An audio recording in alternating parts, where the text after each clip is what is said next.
Hello, everyone. Good evening. Hope you're enjoying a Sunday night. This is David Smerdon coming to you from Australia, where it's already Monday morning, ready for some Banter Blitz from the heat of the Australian outback. And we've already got a few people signed up to play. So if you're listening live and you want to have a game, then just jump on, challenge me to a 3-2 game on ICC. We'll have some play and a bit of banter. We should be underway pretty soon, but welcome to what will be, I think, my second Banter Blitz of the year. I've started pretty well, actually. January, I managed to get 100%, which is quite unlike me, but we'll see if we can keep it going for the year. I've decided I'm going to try a new repertoire this year in general, actually. So we're already underway. I'm playing against Indiana Fats. We've played a few times, actually. It's my new repertoire for 2018 that I've decided is going to consist of the Torre attack with white, which is what I'm trying out here.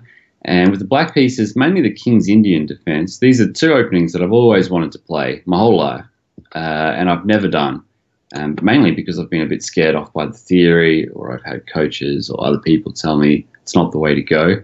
So decided I'm going to turn over a new leaf this year, and what better opportunity to practice these new openings than Banter Blitz.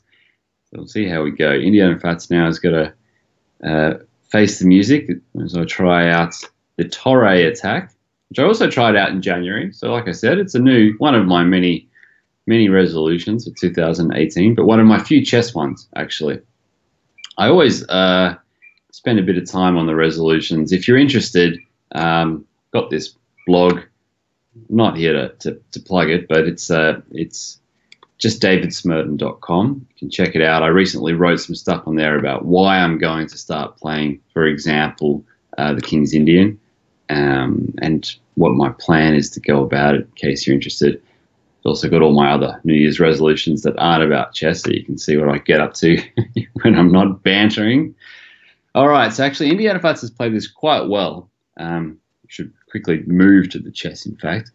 Because this is not a position that I'm enjoying very much. In fact, I think I'm already significantly worse here because I've managed to lose my bishop pair thanks to this very smart maneuver by my opponent playing knight b4, bishop a6, and knight d3.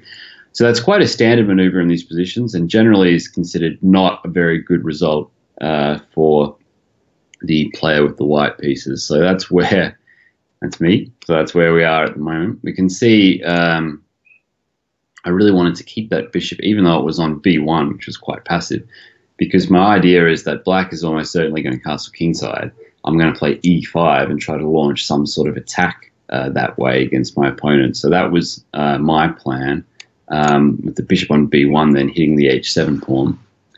But I can't do that anymore, so that's a real shame. The only compensation that I have is that my opponent has spent quite a few moves trying to get that bishop, and that's given me a bit of a lead in development. It's only temporary, but if I don't make the most of it, things are not going to go well for me. So you can see here, I'm trying to somehow use that small lead in development here, trying to target that d6 square, which is sort of the one weakness in black's position. And we're going to have a really weird dynamic imbalance now because my opponent's got this fantastic light squared bishop and that knight on d5 just dominating the light squares. Super annoying. But on the other hand, I may be able to sneak that d6 square, which would be super nice. So we'll see whether or not I can make the most of it. My opponent's played f6 now, which has stopped me from my plan of knight d6. So yeah, so it's not really what you're supposed to get out of the Torre attack. It's got attack in the name because there's supposed to be an attack, and I haven't got that at all. The only good news is that, like I said, my opponent's he's had to weaken himself just a little bit. I've got this fantastic queen sacrifice I could try here. It looks like just junk. I don't think it works. It would be super cool if it worked, though. This queen sack. I want to play queen takes d5 and knight takes f6. Oh, that would be so cool. I just don't think it's gonna work. It's a real shame. No, I can't seem to get it working. Can I do anything else fancy? No. If someone's got their computer running, they can tell me whether I missed my chance to be an absolute champion with that move there. The good news is that, for me at least, my opponent's king's a little bit airy, and now he can't castle for a move or two. So even though he's got that great bishop on a6, it's not really hitting on anything. So we'll see whether or not I can do something about that. Still, my position is, unless I can come up with some big sacrifice, it's not that convincing. So I'm not very happy with what's going on here. Now, maybe knight h4 is going to get hit by f5. That would be bad, or would it? Whoa, it's very complicated. Honestly, I have no idea what's going on here. Oh, 40 seconds. When did that happen? Okay. Oh, look, if I don't sacrifice now, I never will. Let's just do it. Let's see what happens. This could be a very very embarrassing start to Banter Blitz, but let's see. I feel like I should have a sacrifice here somewhere. I just can't seem to make it work. Problem for me is that I think if he just goes king g6, I've got absolutely nothing here. I can't see anything for me. My opponent's down to 30 seconds. This is a really exciting first game.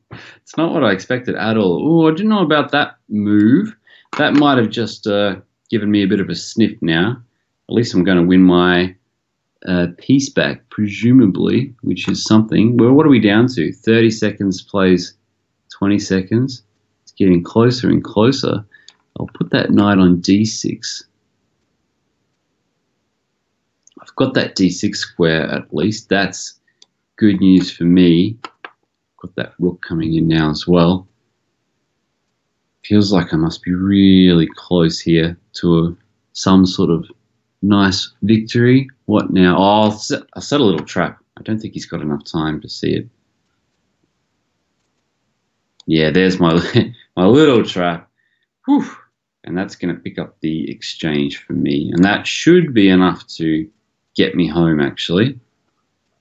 We'll see, but it should be enough to get me home now. 25 seconds on the clock, and a nice little queen win here for me. If he takes that back, I've got rook takes d7. So I'm going to win it, but it's not been the most convincing performance, I have to say. I think now, I'm trying to work out whether I need to be scared of anything. I don't think so. I think I should be just cruising now.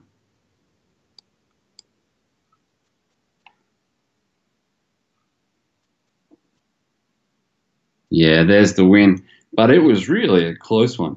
Seriously close. Wow, that was a good game with Indiana Fats. Enjoyed that one. Thanks a lot.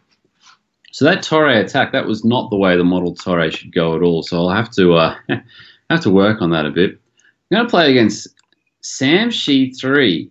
Samshi3 from Azerbaijan. Super cool. I was in Azerbaijan not too long ago, actually. When was it? September 2016. Fascinating country. So Samshi's gone for the London system. Now, I don't know too much about the London system, to be honest. I know that it's been played a lot by Magnus Carlsen recently. I'm not really sure how I'm supposed to play this position. It seems to me that if I just play all the natural moves, then things should be okay. I actually saw a game recently. So the London system, yeah, like I said, never really made much sense to me with either color, to be honest. But I saw a game recently with this interesting move, Queen A8. The whole idea for White's setup here is that, oh, Oh dear, maybe I played a bad move. Anyway, the whole idea for white setup, as far as I understand things, is to be able to play the move e4. And so the idea of queen a8 is just to try and cut that out. On the other hand, this position, now that he's got that knight sitting there on c4, doesn't look that great for me, because it's hard for me to kick it away. Look at my stupid queen sitting in the corner. My queen's almost going to get trapped here. I don't think I'm handling this position particularly well, to be honest. Still, nothing super bad has happened to me yet. I don't know what I'll do. Maybe put that bishop on c6. I'm a bit worried about the move b4 here. Looks a bit annoying, but can't do much about that either. I got to move my queen because I was super worried I was going to get that queen trapped on a8 in the most embarrassing manner. Anyway, I really want to play the move b5, but it's super difficult now with my stupid rook on a7 being pinned. So I'm kind of a bit stuck here. I don't really like my position much at all. One thing I noticed when I went to a few of the cafes in Baku, in Azerbaijan, played against some of the locals, one thing I noticed, which shouldn't have surprised me, I guess, is that just the average guy on the street or girl on the street who plays chess in the cafes and on the streets, they're really good. Like, just the average player is really good, even the ones who don't play in clubs. I guess being the city from which Garry Kasparov was born, I shouldn't be too surprised.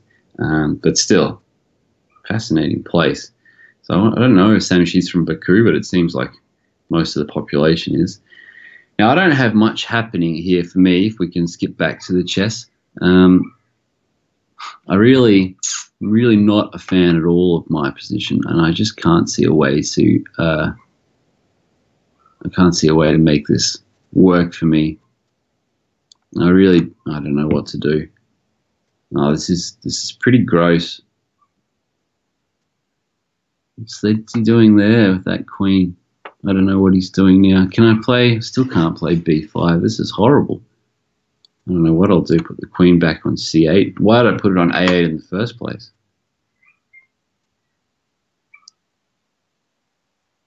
Just can't seem to make this b5 move work. And without b5, my position's just got no real future. It's just this stupid queen. If we could take both queens off the board, I think black might even be better. But the way it stands at the moment, it's just an ugly position. Now my rook on a7 is also undefended, which is a bit of a problem because I can't really play the move b5, although I think I am going to play the move b5 because I can't seem to. I think at some point something's got to give, and I think it's going to be me. I might have blundered a pawn by doing that. Not sure now what's going on because my pawn on a6 is pinned, my pawn on b5 is pinned, and my pawn on c5 is also, well, the pawn on d6 defending the pawn on c5 is also pinned by the bishop on f2. So all my pawns are pinned. I'm really, it's really not what the doctor ordered for me in this position. I just can't seem to find a way out now. I hate this position. I really hate it. I don't know why. The stupid queen and stupid rooks.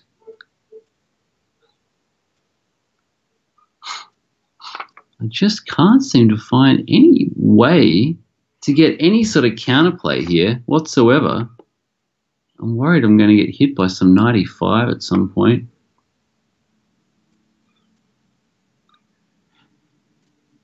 Maybe my opponent could try knight a5 here. It doesn't look too bad. I keep finding good moves for my opponent, no good ones for me.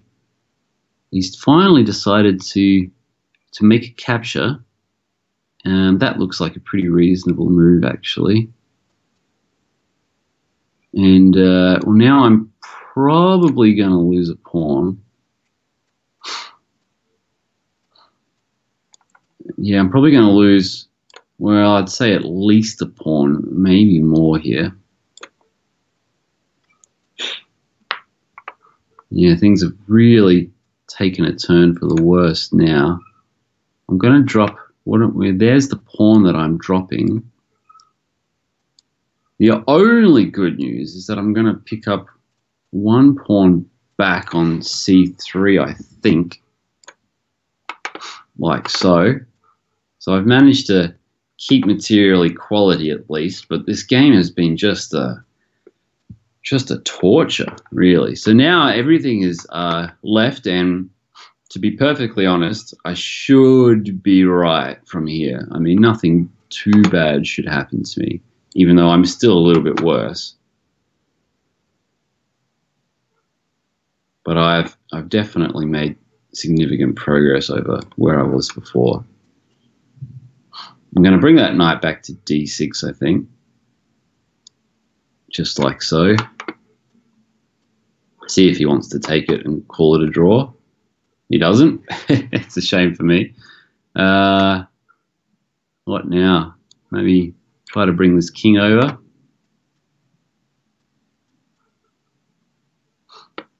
His position, my opponent's playing for the win. That seems to be clear here.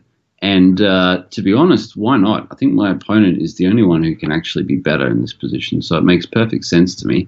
It's not good news for me, that's for sure.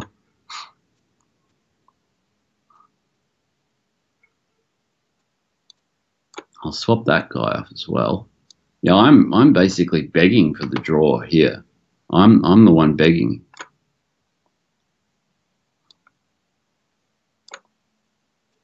My opponent's a little low on time, so really, I mean, if I'm going to escape with things here, it's got to be a time-based thing. My opponent can bring that bishop around now. Yeah, he's done that. So he's doing the right thing, continues to do the right thing. What should I try to do now? I'll try to maybe, what can I do?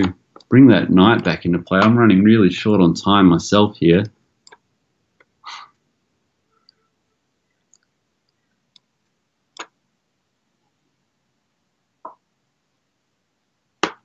Oh, what am I down to? Really low on time.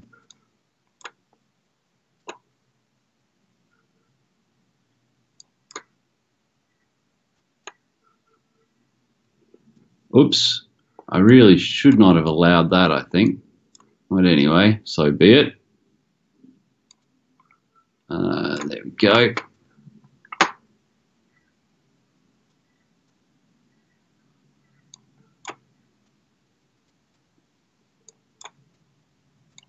Oh, I'm going to definitely eke out the draw now from the looks of things, which is nice. I wonder if I can get any more. No, it looks like we'll just have a draw. What a fantastic game this was. How do I offer a draw? How do I offer a draw? Draw, there we go. There's the big peace button. Let's have a draw, shall we? Yeah. What a great game.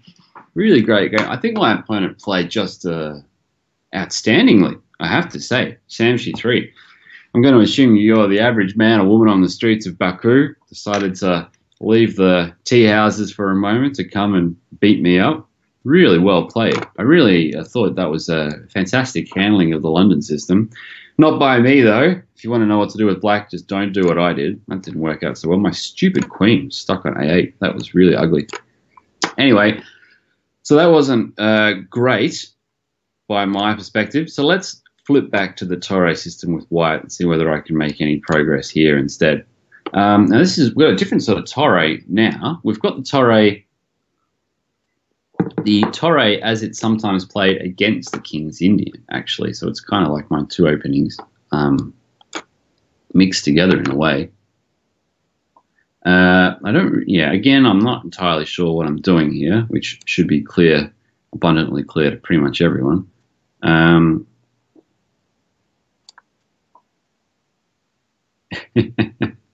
Yes, I didn't know where the draw button was. Well, goes to show. What have I got going for me here? Typically, one would also say that I've done this reasonably poorly. Again, I'm afraid to say. I'll just do a sacrifice. My crazy sacrifices have have given me a bit of hope recently, so we'll try this one. It's completely unsound, but I think I've gone a bit wrong yet again today. This is, yeah. Well, my 100% record for 2018 is certainly over, thanks to that last game against my Azeri friend. But on the other hand, at least I'm unbeaten for the moment. We'll see whether or not I can stay with that. So I've decided, Ears says that he's been pushing ICC to install an opponent resigns button. I like that one. Yeah, so this sacrifice, so if it was kind of forced in a way, because to be honest, if I played, oh dear, if I played bishop back to g3, then my opponent would have taken that bishop. And to be honest, that I want to keep that bishop on, well, this one here that I've just put on g5, my dark squared bishop. That's sort of, I really wanted to keep that guy. So that was the reason in the first place that I went for the sacrifice. But my opponent sort of got a bit bluffed out, which happens sometimes, to be honest. Having a nice rating does help every now and then your opponents to get bluffed and think that you know what you're doing. Now, because you guys have the honor and the privilege to listen to me banter away, you know the truth, which is basically that I have no idea what I'm doing most of the time. But my opponents don't know that. And so you can see there my opponent decided to believe me when I played knight takes g5 and played the move f5, which was somewhat unnecessary, in fact, probably losing. And so now I've actually managed to pick up, well, a couple of pawns without actually losing a piece at all. So things are going very well indeed. I've got a little trick here. I think I can play bishop c4, which is a nice move. My opponent, was trying to put a bit of pressure on my king side, but the more piece exchanges, the better for me now, because I've got an extra three pawns, really? Gee, that's a lot. Should be enough to win, presuming I don't get mated on the G file, which could happen for me. So things have worked out pretty well. Could be worse. I might play the move f4, which is a weakening move, but I really just want to keep my bishop on g5 and keep everything nice and solid. I've got the extra pawns, and I want another reason I want my bishop on g5 is that it holds down the d8 square. So the d file is the only file on the board. I would really like to hold the d8 square, keep control, so my opponent can't put a rook there, and then pretty quickly I'm going to play rook d1 and knight b3 or knight f3. That should be pretty cruisy after that. My opponent's doing the right thing, trying to give some freedom for his rook on f7, but now what? Now I play knight f3. I want to hold that g5 square pretty much as long as I can, and I might even have a nice little tactic here. Queen h5 looks forced, and I'm pretty sure that this move that looks absolutely outrageous, g4, actually wins. I could be wrong about that, but I think it's a winning move here. With a nice continuation, pawn takes g4, queen takes e4 check, king h8, knight g6 check, king h7, knight e5 check, king h8, and then the move h takes g4. That's what I've calculated. We'll see whether or not I've calculated correctly in just a moment, because we're actually going down that line. There's the knight to e5. And now if king h8, the move I'd calculated was h takes g4. I'm going to play it. So that's what I had in mind. If I haven't screwed this up, I think that should be it, because if that queen moves away, knight takes f7 is mate. So I think that's game over. Yeah, and that is indeed a4 h5 resigns. A little bit too trusting there, I think, because my sacrifice was really quite wild. a4 h5. I'm not sure it was sound at all. So yeah, a bit more confidence in your ability, or conversely, a little less confidence in mine. But still, at least it was good to get the Torre attack going. Now, while waiting for the next game to flick up, I said before that I'd written a little blog article about wanting to play the King's Indian this year. So that's still going to happen. Nate Higgers from Australia is my new opponent. Well, good to play another Australian. Obviously, another person not interested in the Super Bowl. Okay, so what am I going to play against Nate Higgers? I might play some sort of Sicilian type thing. But yeah, so about the King's Indian. Now, the King's Indian is one of the most complicated openings, I guess, around, as we transpose into a C3 Sicilian in this game. So not quite on topic, but that's all right. Yeah, it's very complicated. A lot of theory to remember, and that's probably one of the reasons that I've steered clear of it in the past. What now? Can I play Bishop A6? Yeah, why not?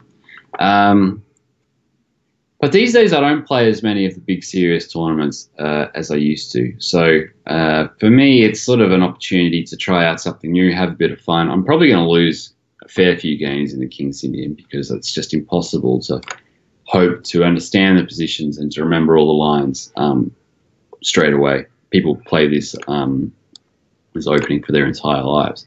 But there have been a couple of recent nice books that have come out that have sort of inspired me a bit to give it a go. I thought I'd share some of those with you. So I'm not, I don't work for a publishing house. I don't get paid for any of this or anything like that. But just to let you know, so this new one that's come out here, King's Indian Warfare, and it's by Ilya Smerdon from Israel, he's really been playing this his whole life. He's been one of the, I guess, modern day experts for this.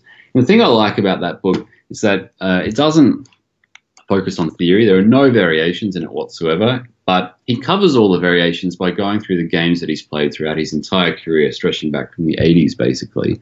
And he really inspires you to give the opening a go, which I really like. Just the way that he writes, the way that he talks about the themes and positions.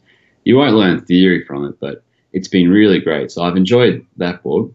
It's a good way to get started. There are a couple of others. I didn't prepare this, actually. I just happened to have them here. Oh, I better keep making some moves. Oh, that was a nice move by my opponent there, actually. Forces me to play a bit of an ugly retreat. Yeah, so the Quality Chess has come up with a bunch of books by, might be able to see there, by Vasily Cotronius. Cotronius on the King's Indian, it's called. Oh, it's another good move by my opponent. I really should start paying a bit more attention. I think there are 5 systems, and each one is about 500 pages. You don't really learn anything about the King's Indian in terms of its structures or so forth, or the themes from these books. It's really just theory. And Cotronius is fantastic as theory. He's one of the best theoreticians out there. It has been for decades. It's really like an I am strength and above type level book. It's really just for getting all the theory down. So in a way, it's a bit of a compliment to the King's Indian Warfare type book.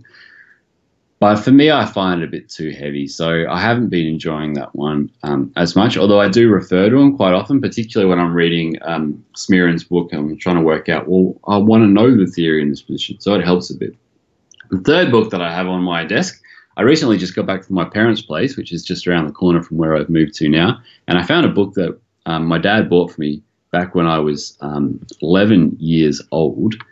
So I'll flip to that. Just want to make sure that I don't completely stuff up this position in the meantime. My opponent, by the way, just as an aside, has been playing this position extraordinarily well, like really, really well. I'm going to take that pawn. I think it's probably time that I took that guy off. Problem for me is that I can't castle. If I could castle, life would be sweet, but that's not going to happen. So I'm going to put the knight in on d5 and try to play for f5. Okay. I hope Nate Higgers doesn't mind too much that I'm talking about the King's Indian in the meantime. Yeah, so I found this book, The Mainline King's Indian. It's one of a series that came out by Batsford by John Nunn and Graham Burgess. This is from 1996, actually. He's got a bunch like this. The theory is quite dated now, as you can probably guess. You know, being 1996 on one of the most theoretical openings, like 20 years later, obviously things are going to change. But it's pretty cool because as opposed to modern day chess books, they really talk about the structures, the themes of the position, the ideas. This is where the pieces should go. Black pieces coordinate well in these pawn structures, not too well in these. So you want to put them like this. And that's really nice. John Nunn's very good at explaining that sort of stuff. So, and Graham Burgess too. It's pretty cool to read it, and also just historically to see how the theory has changed. It's quite nice. So there you go. Okay, so I've been waxing lyrical for a bit, but those are 3 King's Indian books I've got on my desk at the moment that I'm using to try and learn the opening. Not that I've had a single chance to play it so far in Banter Blitz, but just to let you know what's going on in my life. Now, sorry about that, Nate Higgins. Haven't been showing you the attention that you deserve. Meanwhile, things have been going quite well for me in this game. Ever since I played this move F5, which was just a couple moves ago, and my opponent didn't take it, I think really needed to take en passant on F6, because now I'm just completely dominating the light squares. And yeah, this is not going to end well for my opponent, I think. You can see that his pieces are really struggling to find nice squares. Every one of my pieces is better than his counterpart. I'm going to take that C file off. If I wanted to, I could swap off my bishop on E7 for that knight on G3. That was a good move by my opponent there to try desperately to mix things up a little bit. I like that move. He's going to play knight to F4 now to try and mix things up. And that's the way to play this position, so that's good. However, it's not going to be enough, I think, because I've still got all my pieces better than my opponents, and now that D5 square, I'm going to try and use it actually for my king, of all things. I probably don't need to immediately. I can probably play rook C2 first, but basically the plan now is to play king to C6 and then smash that king in on D5. I think I can probably, yeah, I'll do it now. I don't want my opponent to get in the D5 break, which he could have done maybe perhaps a move ago. So now that I've got the D5 square, yeah, it is a very technical game, as Ears points out, which is not my normal way to play these positions, but yeah, complete dominating. I think I'm probably going to pick up a pawn or two now. Oh, no, maybe not. My opponent desperately trying to hold on to the position. It's a good way to play. So I shouldn't be too cocky about these things. But ultimately, I can't see my opponent surviving this. Sort of complete domination. If the rooks are swapped off, it's a winning bishop endgame. If the bishops are swapped off, it's a winning rook endgame. So there's not much hope here for my opponent. Eventually, he's played a move that is going to lose a pawn, but ultimately, I think it was pretty hard to hold on. Notice, again, my bishop on G5 controlling the C1 square. So just like in the last game, there's only one open file on the entire board, and I'm making sure that I control the square that my opponent would need. So again, just a nice little touch there, which meant that my opponent could never take the C file. And so I won the piece, and my opponent's going to let his time run out. Thanks for the game, Nate Higgins. Yeah, it was a somewhat technical performance on my part, which had the advantage that I could multitask and talk to you about the King's Indian for a little bit. Usually I'm playing these crazy sacrifices, and then I've got to focus on not getting my butt kicked, so that was kind of nice that I was able to talk for a bit. All right, I'm playing against Quarrel from the UK now.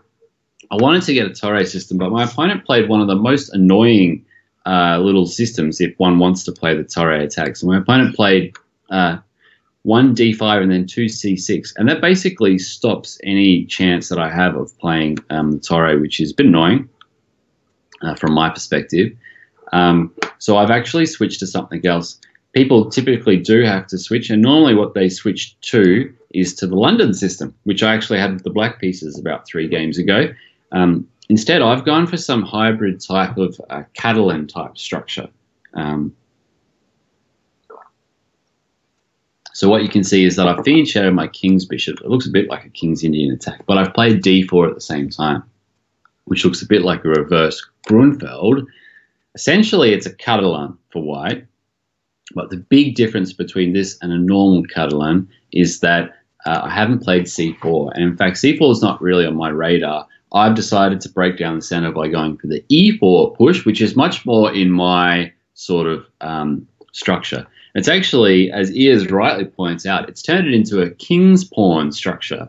So if you think of the either the French defense or the Caracan defense or even the center counter for black, you often get this sort of structure we have on the board here. Here I am pointing at the screen as if you can see what I'm looking at.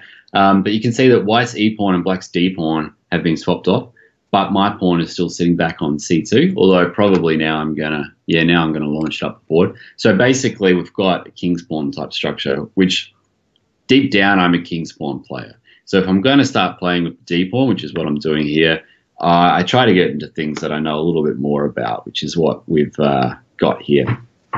Okay, so that was a lot of talking, a lot of blah, blah.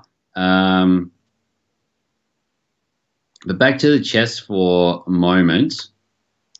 I've got the 2 bishops. So this has been pretty much an opening success because the key point is not really that I've got the 2 bishops, nor that I've weakened my opponent's kingside pawns.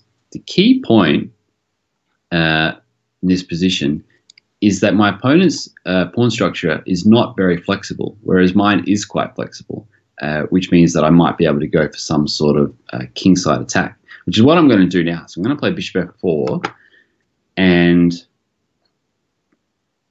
I'm actually going to go directly for a kingside attack now, I think. I'm going to go straight forward, I think. I'm just going to play b5. I think I can get away with this. And I think the attack is just on now. My opponent probably wants an endgame here, so probably he'll try queen takes d4, which is not a bad move. I've kind of gone all out here. Maybe I've even gone a little bit too all out. We'll find out. I could, yeah. I'm not sure I've done this the best. But you can see like the kings are on opposite wings, and I've got these 2 bishops. They are both just shooting lasers towards black's queen side where the king is. And I've got the chance to open the B file. If my opponent could somehow lock things down, it'd be all right. But it looks pretty tough. And I've got sneaky little moves here like bishop e3 and also just rook d1. And rook d1, he'll probably take that with the queen. But then if he does, he might run into some trouble, actually. Let's try that. Let's try rook d1. Now, queen takes looks like a very good move here for my opponent, and I think he'll do that. But then I'm going to play queen takes a7. So it's actually going to be a full rook sacrifice. No, he didn't let me do it. Well, boo to you. Actually, if he doesn't let me do it, that would have been quite nice. Queen takes rook, queen takes a7. But now he's actually just popped his knight on e7, so that's a little oversight by my opponent, which is actually a bit of an anticlimax because you could see I was building up to telling you how I was going to launch through this attack, but it's not going to happen now. But had my opponent played king takes knight, I would have got rook d1 check. King would have had to go back to e8, and then I would have smashed my queen into d6, threatening queen b8 mate, so that would have been all over. So, yeah, so I think that's finished. Quarrel says, thanks for the game. I say, thanks to you for that. Yeah, so that works out pretty well. It was a good pickup there, actually, by Ears that it transposed into a king pawn opening. I didn't notice that at first. That was pretty cool. Speaking of Ears, here we go. Well, Ears is very good at listening to the broadcast. So Ears now knows that I'm not really a King's Indian player, and we're going to get a full-on King's Indian. Look at this. The real deal. This is it. So now Ears is going to quickly work out that I don't actually know what I'm doing. It's played the same-ish system, actually. It's meant to be quite okay, the same-ish system. I have no idea how to play this position. I'm pretty sure c5 is the way to go. And now I'm out of theory. I guess e6? I've never really understood these positions. Yeah, we're actually going to transpose into some sort of Benoni. This was an opening that Mikhail Tal used to play, the Soviet former world champion back in the, oh my God, when was it? I don't know. Was it in the 70s that Tal was world champion? He was only world champion for about 15 months, if I remember. He wasn't very well, actually. A lot of smoking and drinking, but played these incredible attacking games. So he often played a hybrid between King's Indian and Benoni, or he sort of switched between the two with black, because they're two incredibly attacking openings. He loved just to put the bishop in a fianchetto position, as you can see here with bishop on g7.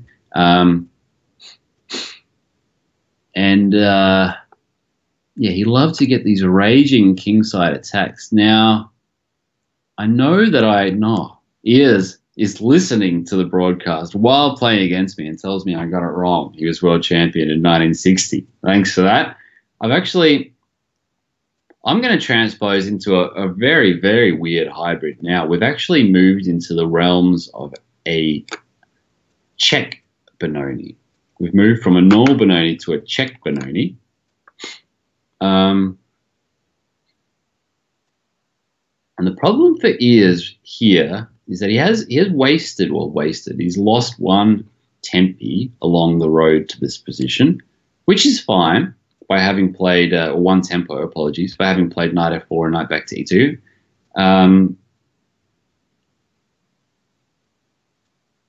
Typically, the Czech Benoni is characterized by this very block center, which you also find in the King's Indian.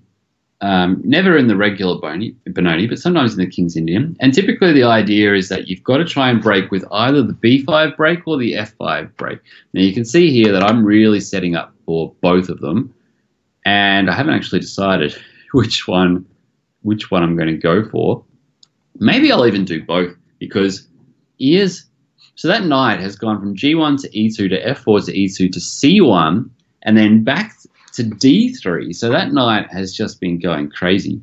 I see an opportunity here to block up both sides of the board, so I'm going to do that. The knight on d3 is usually well positioned if it can support a b4, an f4, a c5, or an e5 break. But I'm one move away from blocking up every single one of those breaks. It's kind of interesting. He's moved the knight again. Can't believe it. He's just moved the knight non-stop. Amazing. I can't believe how many times he's moved this knight. Incredible. Okay, so he's now what's that knight going to do now? It's going to sit over there. Fair enough.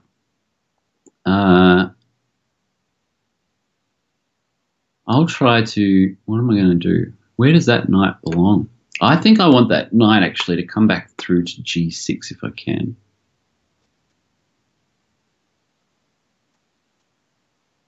Its position is so blocked, it definitely needs something to unblock it.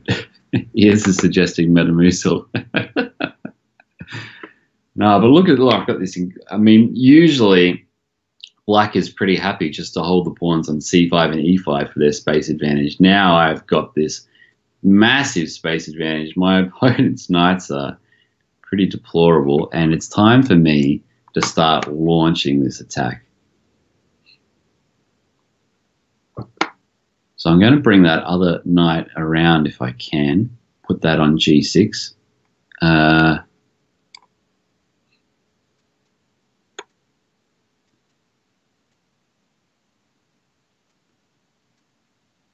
Yeah, this is looking pretty good for me, I have to say. Pretty happy with my position. My opponent probably should go for a sacrifice at some point on c5. I think it's really the only way now. I'm trying to work out the best way to play this. I think I should put my rook on g7. Yeah, you can see that everything is lined up on that king side. I've still actually got to find a way to bust through, so I shouldn't count my chickens just yet. But it's looking pretty good. Ears down to 19 seconds now. Right. How are we getting through? I'll play Queen F6. My poor opponent's in desperate time trouble. What about now?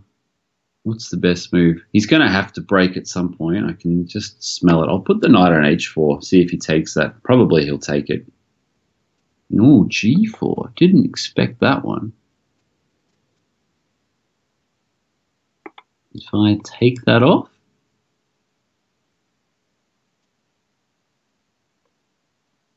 13 seconds for ears. He's probably done the right thing there. And I'm going to keep it all blocked up. I'm going to keep it all blocked up. Ears is really fighting hard at the moment. Really fighting hard. It's a good show, actually. He's still in a bit of trouble, but he's putting in a great attempt. I think I really want to get my rook across. Oh, that was a quick move. How am I going to get my rook across? That's where I'm kind of stuck at the moment. I'll play this move H3, keep that queen out of the game. It's kind of a dream position for me, to be honest. Complete domination of the position. Is he going to finally do the sack on C5? No, no, not just yet. What now? Bring my... Ah, he's got this knight B6 move. I should... Actually, where was my rook? He's fighting so hard here. I'm running a bit low on time. I'll play H5. Oh, there we go. There's the sacrifice. I guess it had to happen. It had to happen. He is just running low on time. He's really fighting well. Really fighting well. Very impressive. I'm going to take that G file now. And unfortunately, I think that's going to be all she wrote. Oh no, he's still going strong. Still going strong. Still guys completely dominating this position, but I still got to find a way through. Let's swap off these pieces. Gotta say, it hasn't been as easy as I thought at all.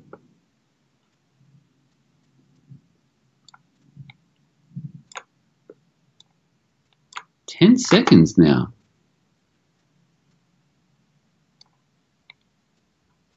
Ah! What have I done to my position? I've completely messed this up, I think.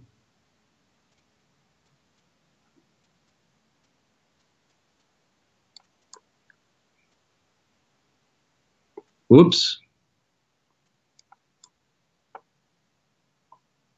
Oh, what happened? What happened? Did my opponent resign? Why? I don't know what happened there to, I think he has resigned, but I'm not quite sure why, to be honest. I think he might have accidentally pressed resigns. Things there had gotten really, really close. So D7, Rook D8, and to be honest, I mean, I think that I'm winning. I think that I'm winning, but it's not 100% clear anymore to me. I have to say, I really took that super casual. I thought, oh man, I've been winning this for the last 40 moves. But to be honest, he has played incredibly well there, defended like a champion. And look, you know, I didn't play in the most perhaps efficient manner, as an understatement. Let's say that. I mean, I really didn't. I really could have played that a lot better, but still, I mean, the way that he has played that, I'm very, very impressed. I mean, really great game, nice fight, super good fun. Okay, right. Somehow I've managed to stay undefeated, but that was cool. That was cool. I got the Dream King's Indian position, and then somehow I let it all slip. All right, okay. Back in focus again. Now, we've got a very interesting game now against Cap 78 Red because he's played what's called the Big Clamp. I'm not kidding you. It's actually called the Big Clamp for white. When you play this C4, D3, E4, followed by F4, and then just smash your way basically on the king side. So here we go. It's Big Clamp time. This is the real deal. This is super scary, actually, because I find this a fantastic system for white. I've played it a couple of times myself. It's for some reason it's quite uncommon. I don't know why, because I think it's very dangerous. Because it's very hard for me to get much counterplay. You can see now I'm already struggling a little bit. It's only the early days, so kudos to my opponent for playing this. I think it's quite fun. Now, I've done, like, the main thing you got to do if you're playing against the Big Clamp is that you've really got to open the center, because they want to clamp down the center and just smash you on the king side. So I tried to do that here. We'll see whether or not I can actually get away with it. Oh, a chance to sack my queen. Love sacking my queen. Can I do it? I think I can. I think I can't. I think it's no good to sack my queen here. It's a real shame. I just love the chance to sacrifice my queen. Take.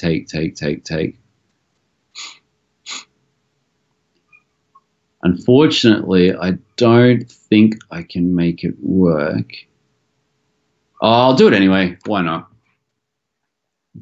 I really felt like sacrificing my queen. I just don't think it's right here. I know it's not right, but we'll give it a go. We'll give it a go and see.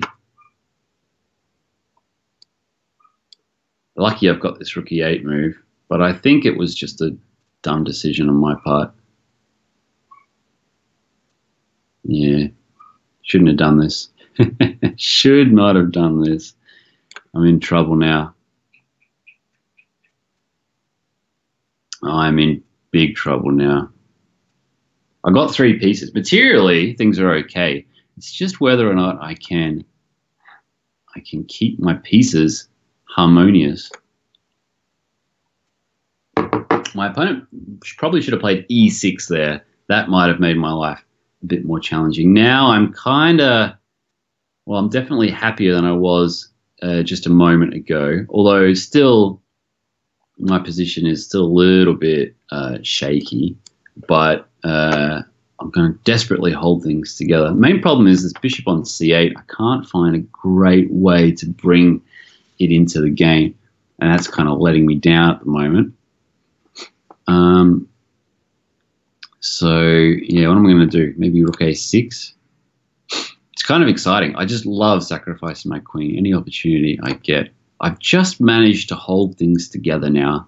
My position looks super loose. The bishops are both unprotected, but somehow, everything was actually holding itself together.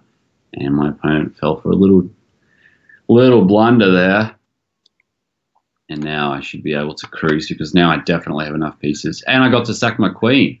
That's cool. That's cool. All right, so things looking pretty good now. Should be able to round this out, hopefully, without too many problems.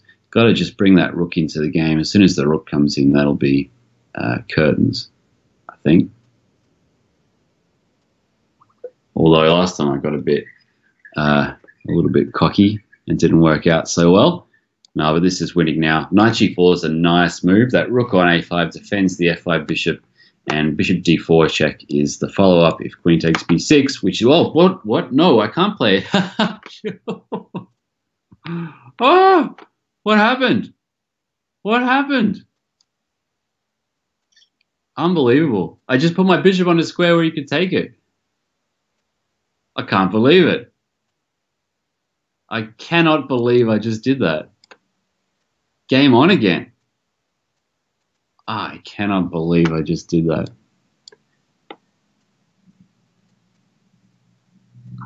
Unbelievable. My opponent wants a draw now. Why not? I won't take it, but to be honest, it should be a draw now. I am absolutely in shock with that blunder. That was a bad one. That was a seriously bad blunder. Now this is a real game. This is a real game. I don't even know if I'm better anymore. I don't actually. Maybe I'm not. My opponent. That was an epic blunder. So this is going to get really interesting now. I've still got play. Cannot believe it. Cannot believe it. If king goes to, oh no, he can go there. Yeah, no, that's all right. That's a good move actually by my opponent. He's doing the right thing. Wow, unbelievable. Okay, so what's next? Good move by my opponent, or is it? Bishop d3 check. Has he walked into a mate, perhaps? That would be a bit of a sad finish. I have a feeling my opponent has let me back into things now. Would you believe it?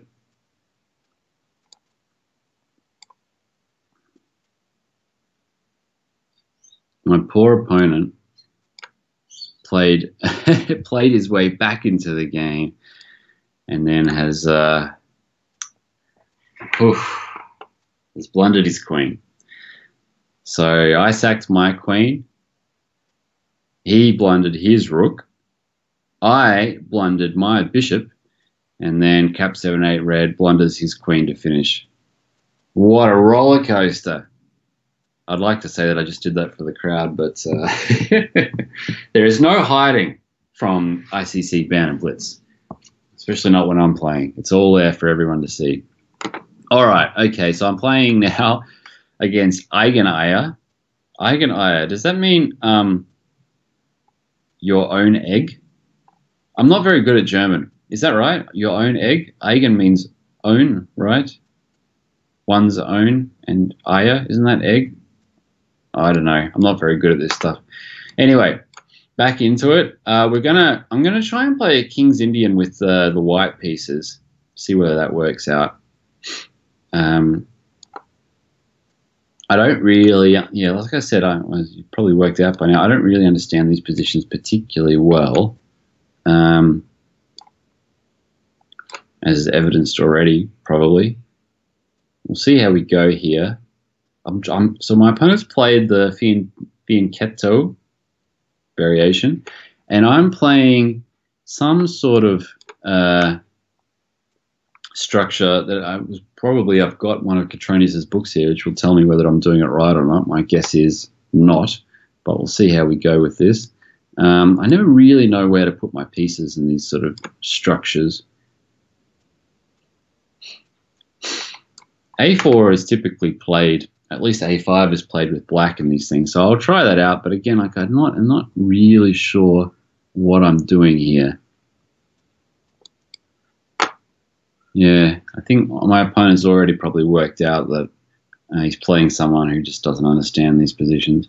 I know that my position's meant to be fine, according to theory, but I just can't work out what my plan is there. I hate taking on D4 or D5 actually in these positions, because then my D3 pawn's always just a little bit weak. So yeah, I'm not sure what I'm doing here. I guess I'll just play A5 because I don't think he's got a good way to take it. But obviously this is not entirely what the doctor ordered.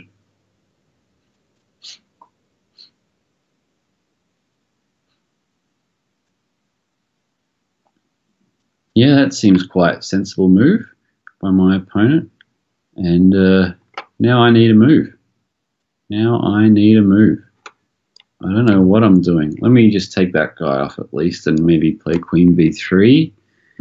I'm just playing for tricks here. I think structurally speaking, black should be better. Those pawns, when you've typically got those pawns like that on C5 or E5, it means that you control most of your opponent's breaks. So here I want to play the move D4, for example, but I can't quite make it work.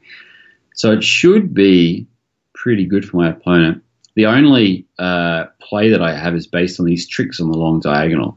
which I'm trying to. You can see I'm combining the queen on the b file with the queen also working on the diagonal there, hitting the knight on d5, with the bishop on g2, eventually hopefully going to be able to come into the game. And that pawn on a5, which can either take on b6 or play the move a6. So the move on a6 is if I've got some nice trick happening on the diagonal, or taking on b6 will happen if I'm going to follow up with a quick knight c4 and try to hit the pawns on b6 and e5. So I've got lots of little tricks, but feels to me that it probably shouldn't be enough. But it's a very complicated position because I think my opponent knows as well that he should be better if he can find a move that doesn't lose. And that's tough. For example, knight takes a5 doesn't work because I play rook takes a5. And after b takes a5, queen takes b7. Picks me up 2 pieces for a rook. Can't really move his knight on c6 anywhere else because of the e5 pawn. He's played rook c8. He's played rook c8. And I think that's quite okay, actually. Looks like a pretty decent move to me. I'll play knight c4. He'll probably play rook e8, I guess. I can't see any other move for him. Yeah, there we go, rook e8. And now I'm kind of running out of ideas, to be perfectly honest with you.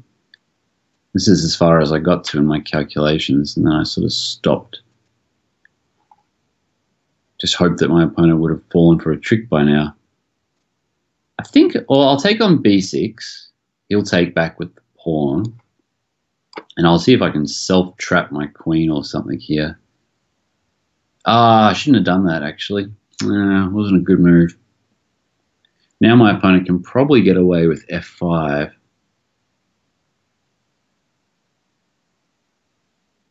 Not quite sure. It's a complicated position. Problem for my opponent really is he spent so much time trying to work out what to do that now he's down to under 15 seconds. So that's the issue. I think he's probably going to lose on time, actually. Oh, he's found a move, but that is a move that drops multiple pawns. I don't know which one I'm going to take here. I'll probably just take that one on b6, but he's let the pressure get to him a bit here. And yeah, I'm going to take another pawn. 2-1, finds a move. Whew, ran that clock a bit low, but now he's really got no time, and I've won 2 pawns. He's found another move. But I'm pretty sure I can take another pawn off.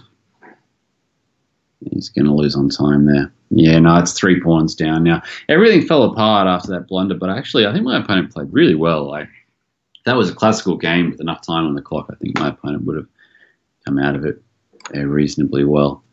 Kind of lucky for me, this is the Blitz game. All right, so we're on again. Oh, hello. Hello. Hello. Sorry. Search for Bobby 1.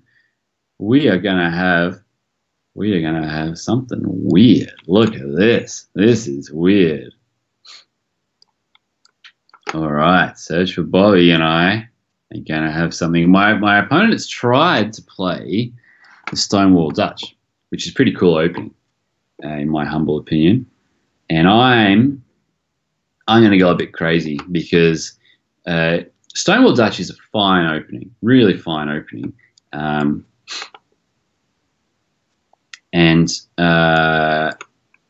usually find that playing against someone who understands these positions well, the best thing to do is just to annoy them. And nothing annoys a Stonewall Dutch player as much, in my opinion, as very, very quickly sacrificing a pawn, which is what I've done here. So, just played a bit of a weak move, actually. Probably shouldn't have done that one. But still, I'm going to try and bring my queen across to the king side and go for a quick mate if I can. Now, what have I done? Am I winning a pawn here or something? Or what's going on? No, maybe not.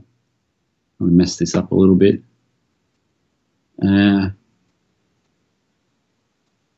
can't quite get this attack working for me here. I'll play f3. It's not really the move I want to play.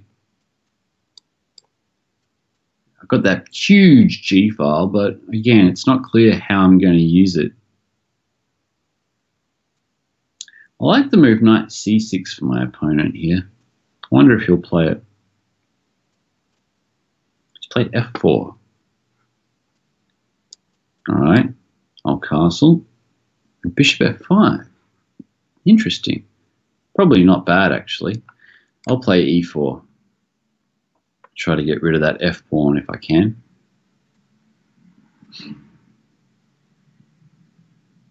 It is a pawn sacrifice. I didn't think that he'd take it, but he's seriously thinking about it. No, he's not. So now I've got a slightly weaker pawn structure than my opponent, but I've got this G file.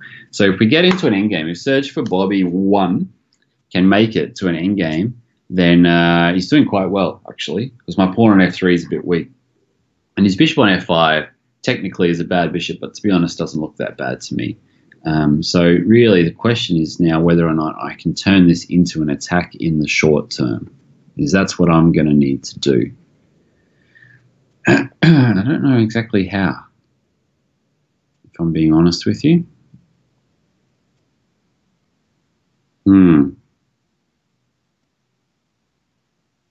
Tricky.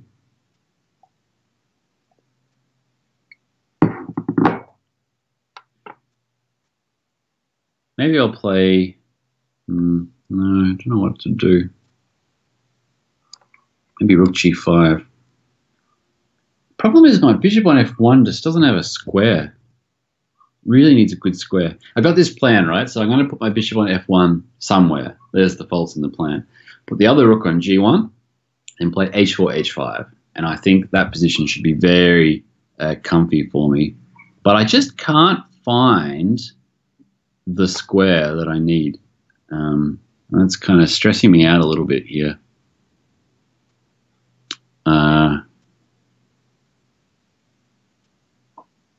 Yeah, so I don't know what I'm going to do about this issue. I'm going to double rooks anyway. The bishop doesn't belong on e2. That's the problem. It needs to be somewhere else, but I don't know where exactly.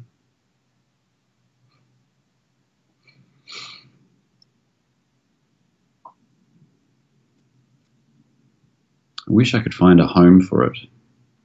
c5, hey? Probably quite a decent move. I'll play f4.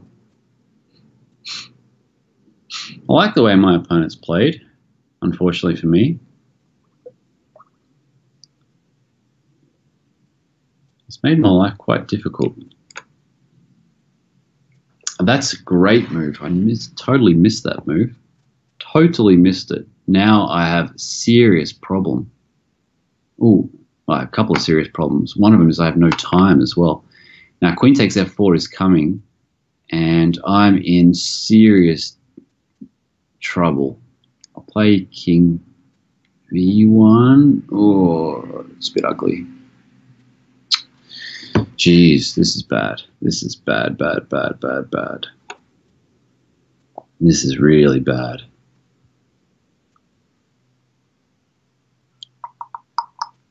Oh man, this is really bad. I think he can play knight takes e5 now. Oh, queen takes f4. If he can do that, then things have really gone pear-shaped. I'm definitely losing now. That's clear to me. But by how much?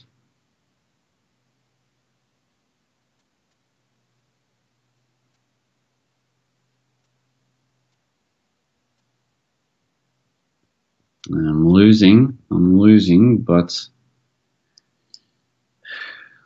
whew. Oh dear, oh dear, oh dear, oh dear. No, this is very, very bad. I hate my position. I hate it. Look at that stupid rook there. What are you doing? Oh my god, I have no time. I have to make a move. Rook f1. Ooh, don't like that move. That's not a good move. Ah, dear. Oh no, oh no, no, no, I'm gonna lose. I'm gonna lose. I'm gonna lose. What have I got? 18 seconds left. It's not great. This is not a great situation to be in.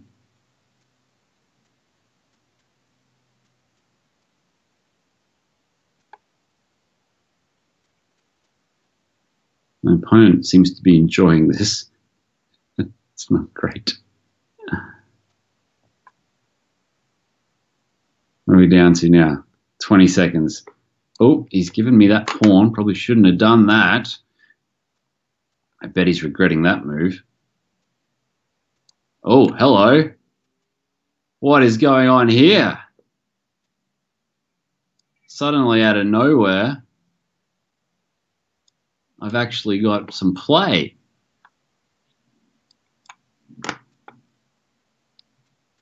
I'm still probably losing. I don't know, maybe it's a draw now. I'm not sure what's going on anymore.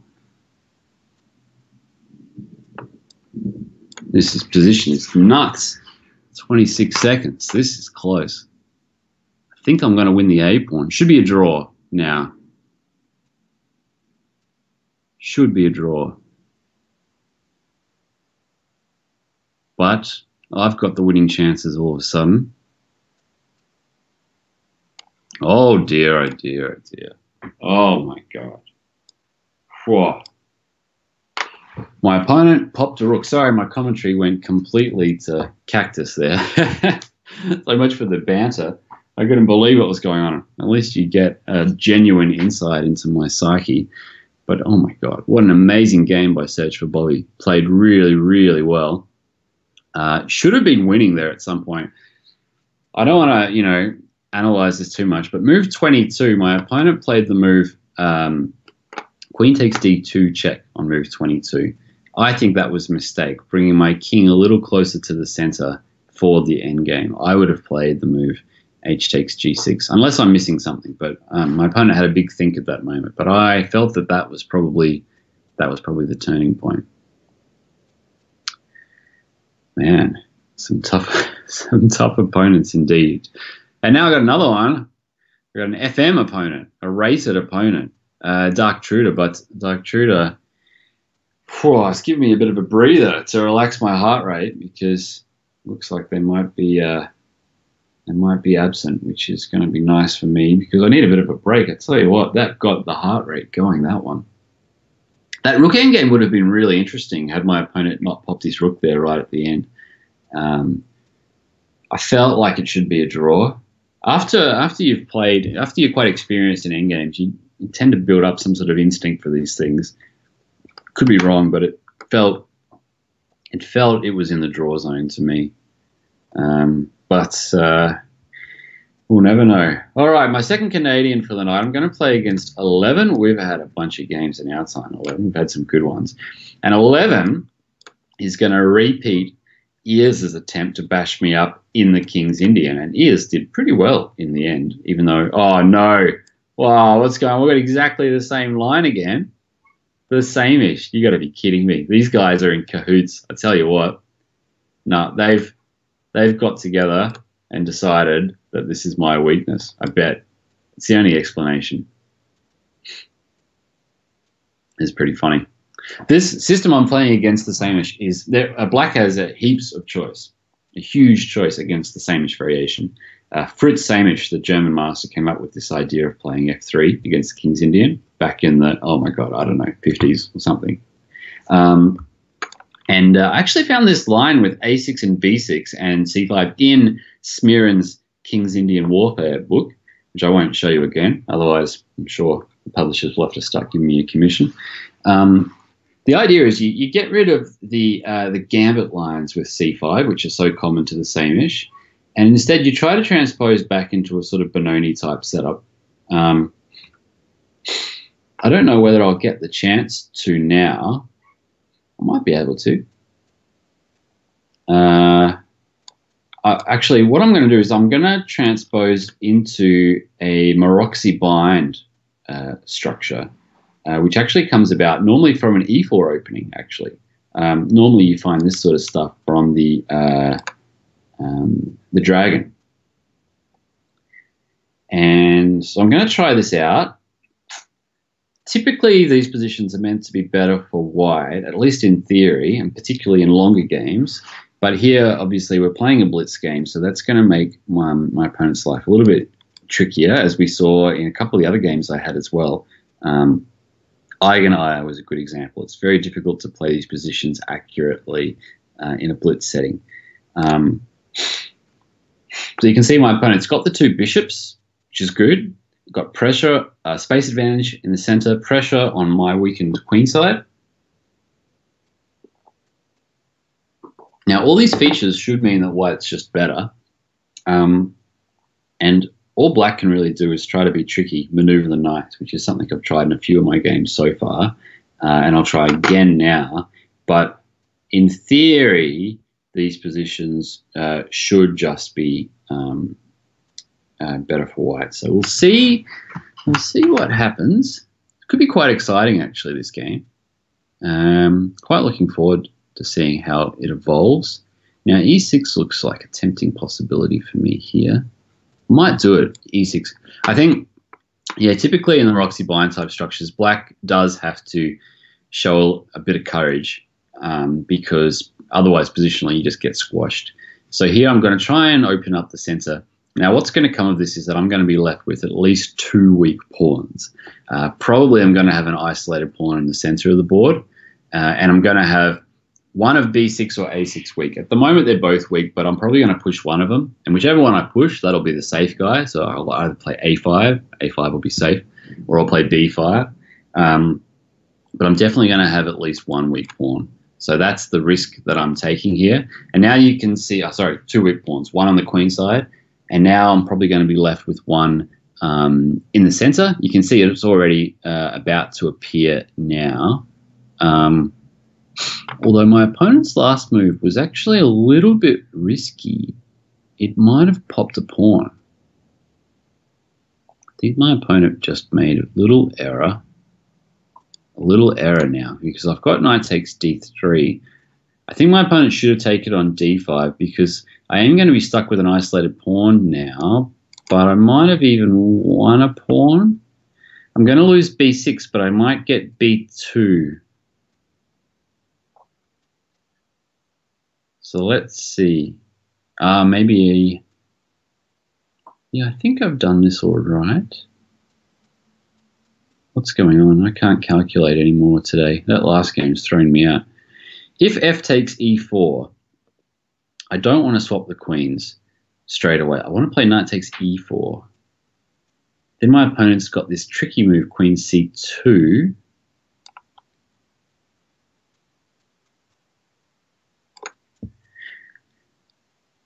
But if queen c2...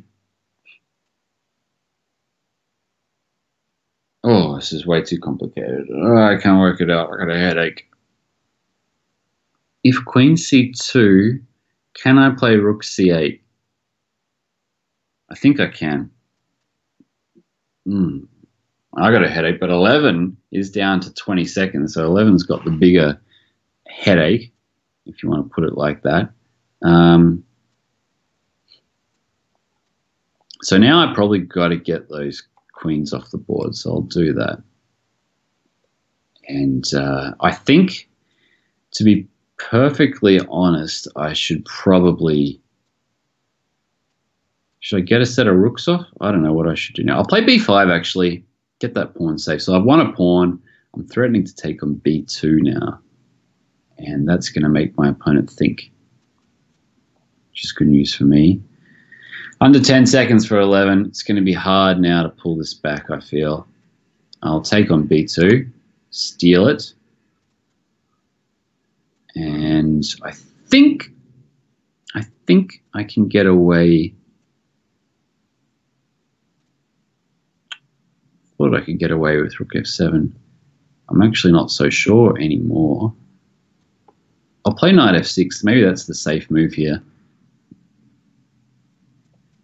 The reason it's the safe move is that I'm going to be able to follow up with, well, now in this position with the move rook f7, but I would have been able to follow up with the move knight. Oh, well, I just dropped my d5 pawn. Oh, but he didn't take it. Wow, e6 pawn. Sorry, I can't speak English good anymore. No, I just dropped a pawn. That was a silly, silly move. But it's all going to work out all right for me now. My opponent with 1 second left is going to... How can you get to 2.00? Surely that's a bug in ICC. That doesn't make any sense.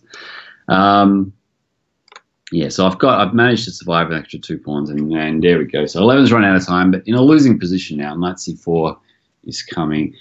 But, gee, that was close, that one. That was really close. Actually, 11 and I, we've played a few games against each other. That's got to be one of the best ones, I think. Really, that was a good performance. Interesting. All right, well, you guys can relax, but not me. I'm playing against Zebile now, and I'm going to play a King's Indian attack again, see if we get some reverse sort of King's Indian, which we have. Wow, that was a great game against 11. Enjoy that one. Good game against Ears. Good game against 11. Good games against Search Bobby. Games against everyone. I tell you what, it's been great. It's been a really, really great performance by the challengers, I have to say, today. All right, so I should focus rather than patting you guys on the back. I've tried to play a King's Indian reversed. We haven't really had many proper King's Indians so far today, which is a bit of a shame, but you know, you can't have everything. And now we've got some really weird type of position that I must be honest, I don't really understand very well. We're both sort of wasting all sorts of moves here to get to a position where hopefully my bishop on g2 will turn into a real piece at some point, hopefully. I guess my opponent's got to work out whether or not bishop a6 is a good move here. If it is, then I've done this poorly. If it's not, then maybe I've done this all right. So let's see. Very interesting structure. I don't claim to understand it at all. I'm going to play something a bit risky here, b3, opening up the diagonal here for my opponent, but my claim is that I can just sit the bishop on b2 and my life should be okay. Sorry for my sniffles. Yeah, this is not really what I wanted now.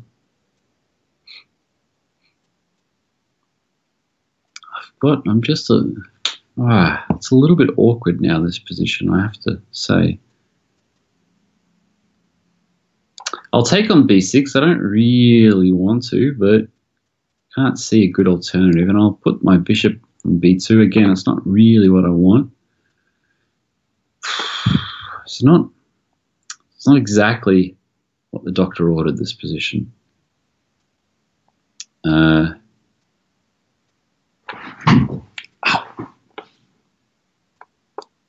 Yeah, that pawn on e5 is weak. I don't like that. It blocks out his bishop on g7, which is good, but it's all going to come down now to that pawn on e5. Is it a weakness or is it a strength? I think the answer is probably going to be weakness, or at least the answer probably should be weakness, but anything can happen.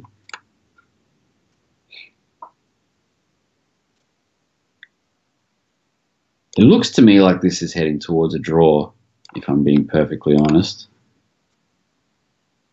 Feels a bit drawy to me. The only advantage that I have here is that actually I've got the slight chance of an outside pass pawn. I'm going to try and play a move like a4 and knight c4 and see whether that works. That's my only chance, really, to make something of this position. Sniffles seem to have started. Great. My king's a little tiny bit closer to the center. The pawn on b6 could potentially be weak. It still feels like a draw, but we'll see. I don't think he should have played that move. Maybe the move b5 would have been better, because now knight c4 is a serious threat. It's not clear to me how he's going to stop that. So I might have got a little bit of something here. Not much, but again, we're in a technical game, so we're not in the attacking masterpiece I was hoping for. Good move by my opponent.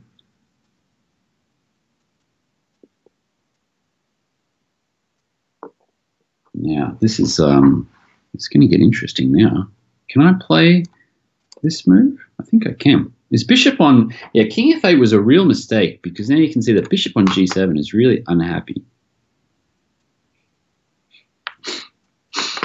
And now it feels like I should be winning a pawn out of this. I think I am. So this has been a good result for me. It's just a pawn. It's probably not the end of the world for my opponent, but it's something that I didn't have before.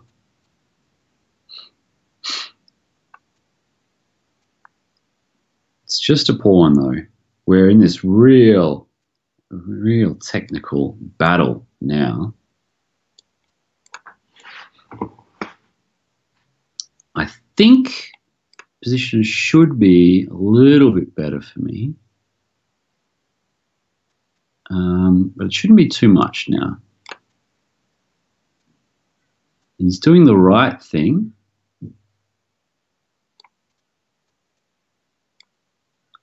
What's the time situation like? It's okay. I'll bring that knight back, actually. Very technical position now.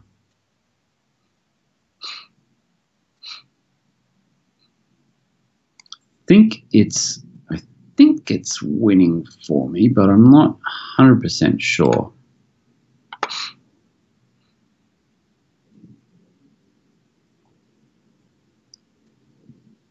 Starting to look good. This is really a looks like a textbook endgame by Capablanca or something. His knight is just being a little bit dominated at the moment by my king, which is not good for him. You know, he's trying to work out, probably trying to work out the complications of that move, which he's ended up going for there. I felt that it was not the right move, but we'll find out. Because I don't really feel like I should be in danger over there, that pawn.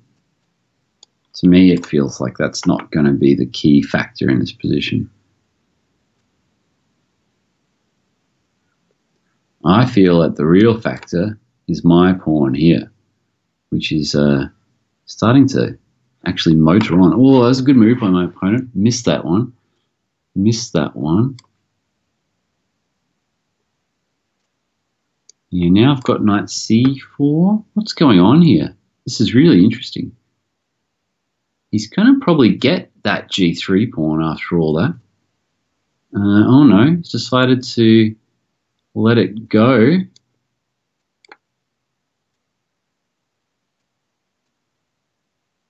Very interesting.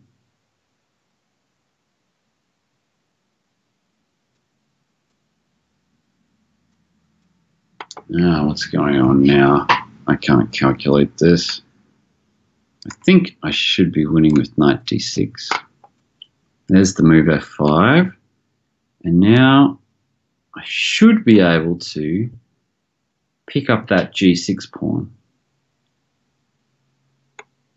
Is that enough for the win? Maybe not, actually. Maybe I'm going to get my own knight trapped. Is my knight getting trapped? That would be super embarrassing. Maybe it is.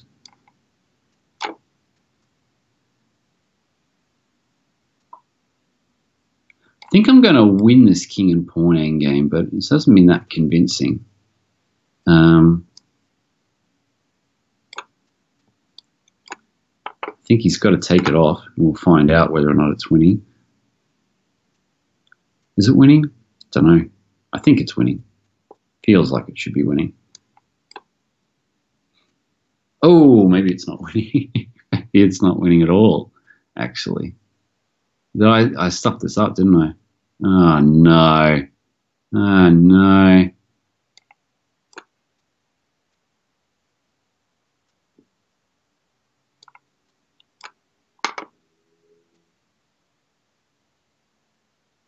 think I've stuffed this up.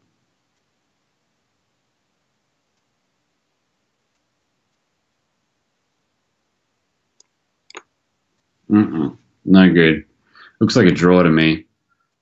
I can't believe it. It was completely winning. Don't know how I messed this up.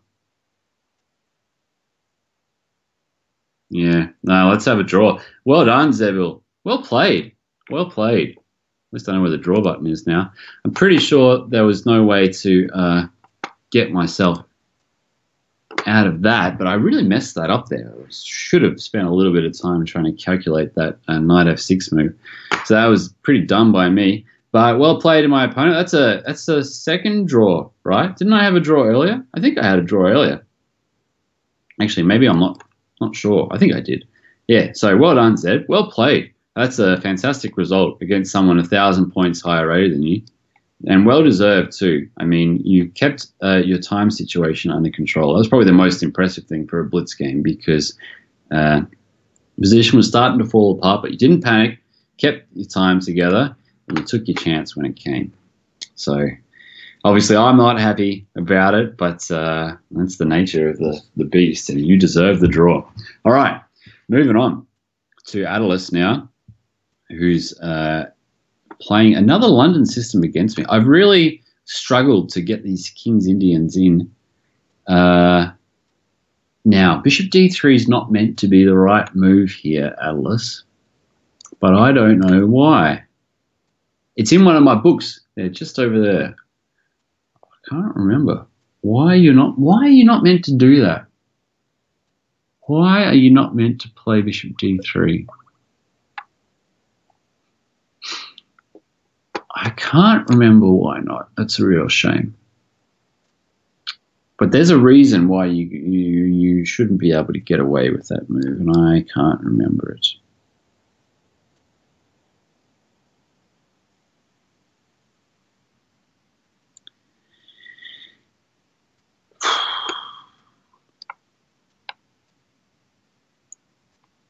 Nope, can't remember. Can't remember. I wish I could, though. Is it knight f4? Is that the reason? Maybe it's knight f4. I'm not quite sure.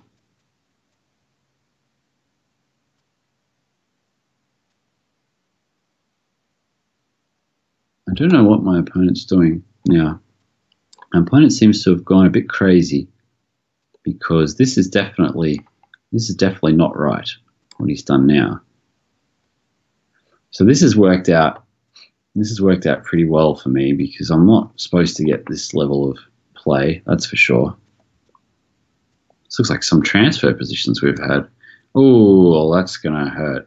Now, got a couple of nice moves here. Knight f4 just wins the queen.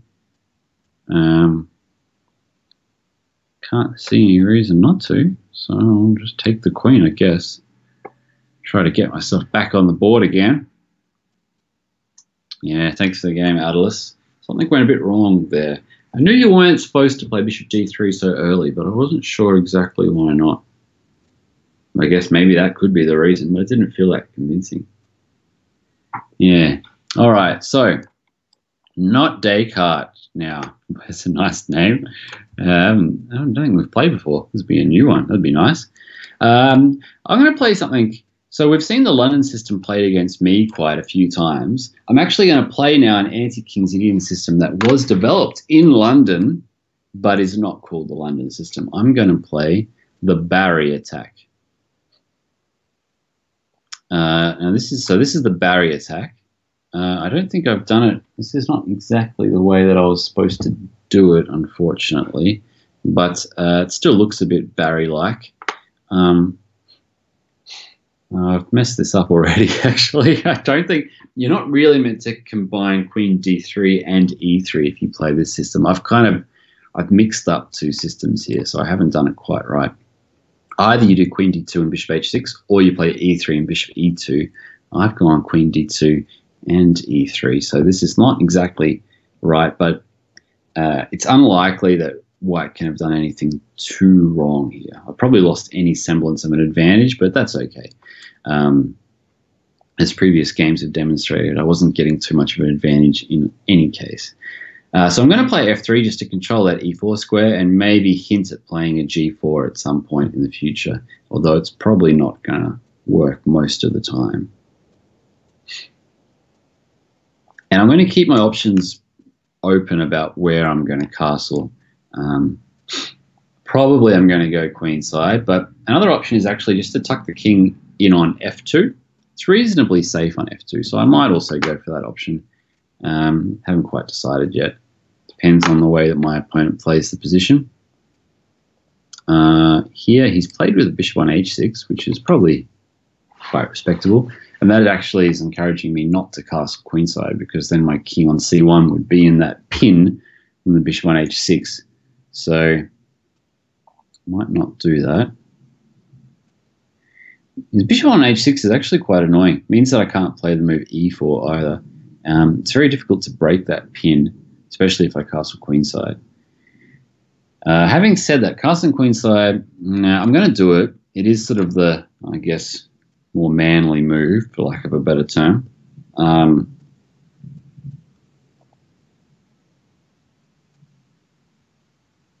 But now I'm going to have to waste a bit of time getting out of this pin. So I'm going to have to play, like, for example, king b1, which I've just played now. I'm going to have to move my queen somewhere.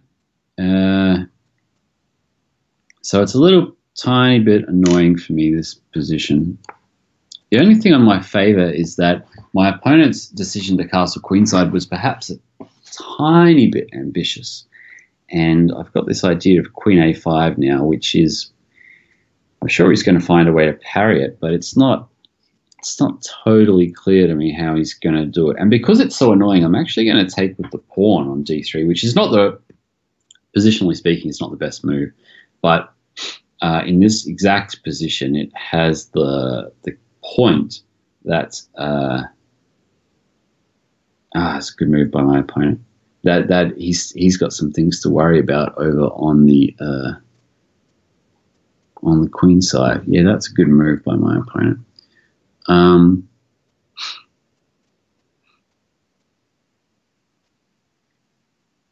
actually tempted to go for a sneaky attack here. I don't know if it works. It's kind of interesting, so I'm going to try out this move. I'm leaving the pawn on e3 unprotected, but I'm threatening knight c5 here. My opponent wisely sidesteps that possibility. I've actually built up a few little threats here. I'll put the rook on c1 maybe. I'm just going to give up that pawn actually on e3. Completely give it up. It's a bit risky to take it, in fact. He has taken it. He has taken it. So I'm going to play rook e2. My opponent's played very correctly, I have to say, but it's a tough position now.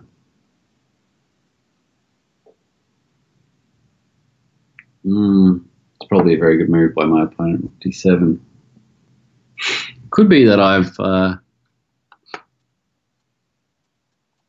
just overcooked my goose here. Is that a saying? I don't know if it's a saying. It sounds like it could be a saying. He's going to drop his bishop back, probably. I've got this move, queen b5. That's what I've sort of been banking on, queen b5. And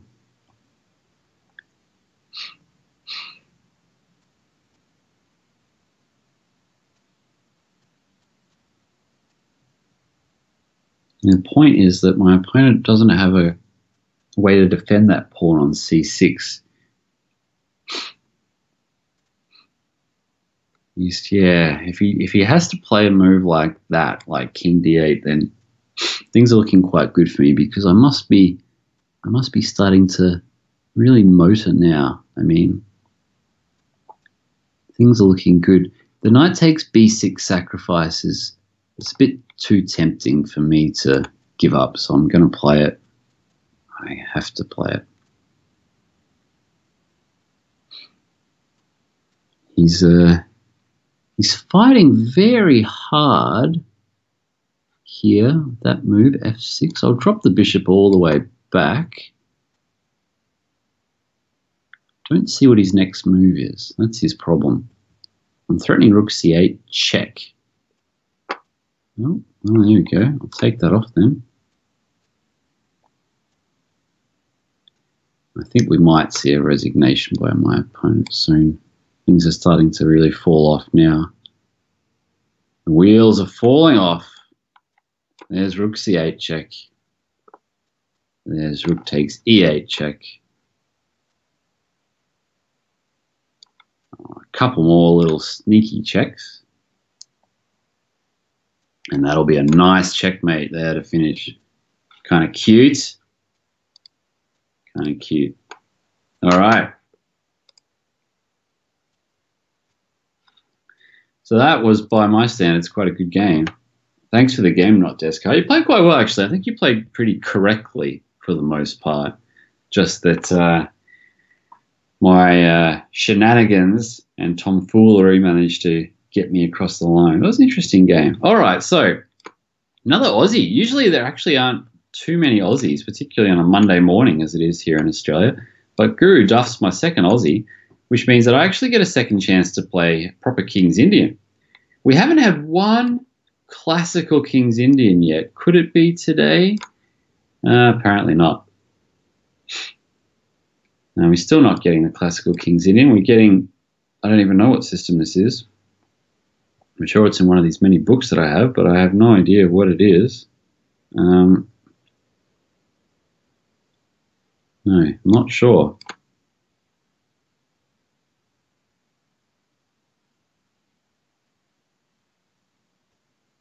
I don't know what line this is, actually. There is a line in the King's Indian that starts with M that's got H3 in it. That's quite popular these days. I don't know. I can't remember the exact name of it. Magonorov, something like this. This might be what this one is, actually. I'm not very good with these names yet. I've actually tried to transpose it a little bit back into a sort of Benoni type structure until I can work out precisely what I'm doing. So it looks pretty Benoni-ish at this point, which is quite okay for me, I think. At least I have some idea what I'm doing in the Benoni. Makagonov says he is. Sounds right. Sounds plausible to me. All right, so actually what I'm going to do is I'm going to transpose into some even weirder hybrid now. So you've got the Volga Gambit, or otherwise known as the Benko Gambit, with b5 played sometimes. And what we've got now is a weird mix between that, so the Volga Gambit, the King's Indian, the normal Benoni, some weird mix of these three, I guess. And I've got pretty quick piece play, but I have sacrificed a pawn, so that's clear. So I'm already a pawn down now. Probably could have snapped the pawn back had I taken on b5 straight away. I think that last move by me was pretty dumb. But yeah, we'll see. So I'll get those bishops off now, and I will get my pawn back, which is a pretty big feat usually for this opening, so that's quite nice.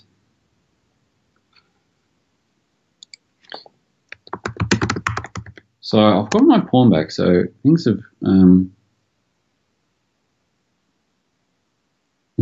pretty well. And I love listening to the chat that these guys have got, particularly some of Ears' comments, but some of them I feel that I probably shouldn't repeat on the air. So I've got the pawn back, and I've got the queenside majority. Well, not queenside space advantage, I guess. And also sort of important for these positions is that I've got a slight lead in development. So usually I can make the most of that. And here I'm going to try and make the most of that by quickly going for b4 before my opponent is completely ready for it. You can see that d5 pawn now is feeling very tender. I think I might have won a pawn here. I'm not entirely sure, but it does feel like this could be a pawn. But it's not a very good pawn, so yeah, after knight e4, to be honest, the game probably should spill out to a draw. But other moves, which my opponent's chosen here, he's gone for knight a4. That gives me a chance to try and actually do something with this pawn. So that was probably a pretty good result from my perspective.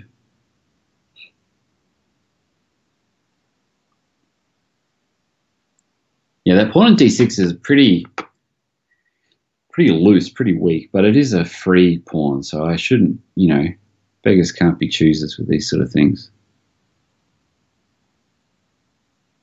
My opponent's got to play bishop d4. This think is a little too long, in my opinion. Yeah, it's a very odd move. Very odd. I'm very surprised that my opponent gave me that bishop. Obviously not gave, it's a trade, but still, it's not the way I would have expected him to play this. So I'll play queen e8, get those queens off now. I've sort of got this persistent pressure on the queen side, and now I should be able to pick up actually a second pawn. Yeah, there we go, picking up b2. Should get me across the line now. We'll see if I manage to screw it up, but it's looking quite promising now, I would say. Put that knight somewhere good. Ooh, don't have a great square for it, actually. That's a bit tricky.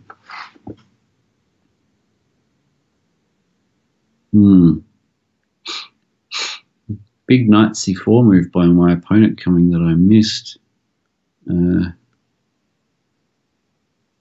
I'll put it on e6, I guess.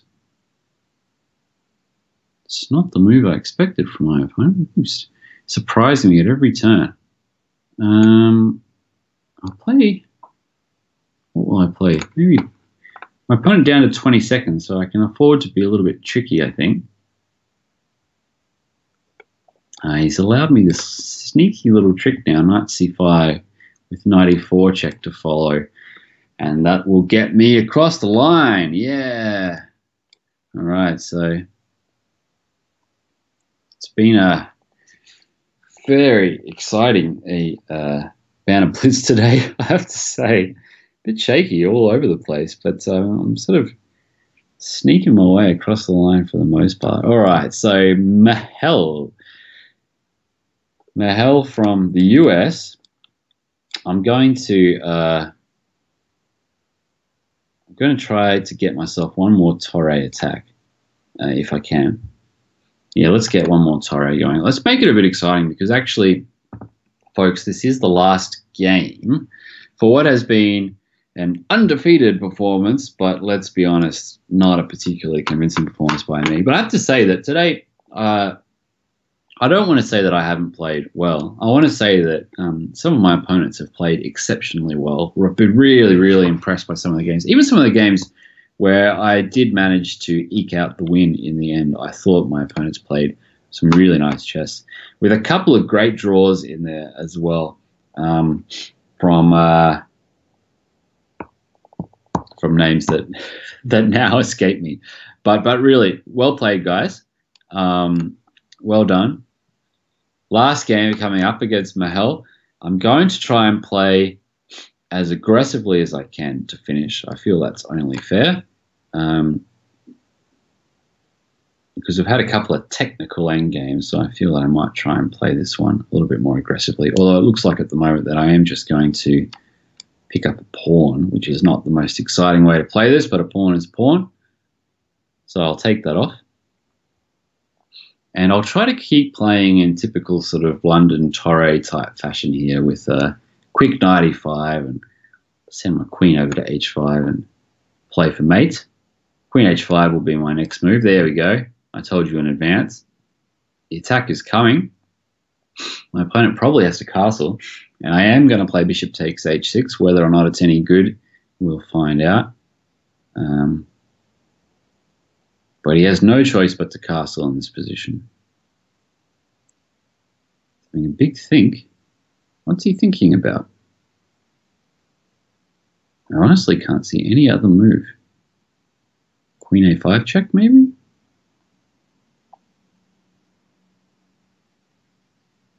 Maybe queen a5 check is okay. c3, knight takes c3, something like this, but I don't really believe it. It's a big think. Well, while he's having a big think, I'll tell you now, King's Indian, you'll see a bit more from me this year in Banter Blitz for the King's Indian, because I am going to use you guys as some sort of tool to, oh, there's the queen a5 check, some tool to try out this new opening, my 2018 resolution. So far it's been going okay, but one thing is it does lead to exciting positions, which I do enjoy. Speaking of exciting positions, power, bishop takes h6 on the board. But yeah, so it's going to lead to some more exciting positions. So we'll see how it goes for the rest of the year. Those of you who didn't join us today, hope you enjoyed your Super Bowl. He's played knight takes c3, but now I've just played king e2. I don't see a clear follow-up here for my opponent, and I feel like I'm quickly moving towards checkmate. Bishop takes g7 is coming. There we go. Does it work, bishop takes g7? I don't know. I'm going to try it. Whoops. Whoops, whoops, whoops. Hello. Did I just... oh, I think I just fell for something there. My opponent could have played the move queen b2 check. That would have been super embarrassing. But it didn't happen. So that's good news for me. What's been a somewhat ordinary performance. I will just have to bring that bishop back because now I'm a little bit nervous about where things are heading. Actually, you know what I can do? I can play rook c1. I think that might be a way to even save one tempo here. So queen b2 check. I'm going to play rook c2, queen b5 check. I'll play bishop d3, all with tempo, which means that I'll be one move ahead of my opponent for this forthcoming checkmate attack. So what am I down? Oh, actually, I'm not down anything, I think. In fact, I'm even up a pawn, believe it or not. So that's looking pretty good. I expect queen b5 check. My opponent down to under 20 seconds. This is getting quite desperate now. Under 10 seconds, he's decided to resign. Probably the right decision because the next move was going to be rook h3, queen h6, rook g3, with actually a reasonably typical Torre attack to finish. So it was nice that I managed to finish there on a high note, but thanks a lot for the games. I really enjoyed the Banter Blitz today. Some tough opponents, or should I say some regular opponents who played really, really well. I wonder if there's a way that I can actually, I can't quite see on my screen now the names of all the people I played against today, but a couple of regulars, a couple of newbies, but well done. I really thought you guys played well, really got my heart racing. Thanks for joining. I hope you enjoy the rest of your Sunday night if you're coming from me from the States, and for the Aussies who joined, enjoy your Monday. Hope it goes all right. This has been David Smerdon coming to you from the summer of Australia. Thanks for joining Banter Blitz. See you later.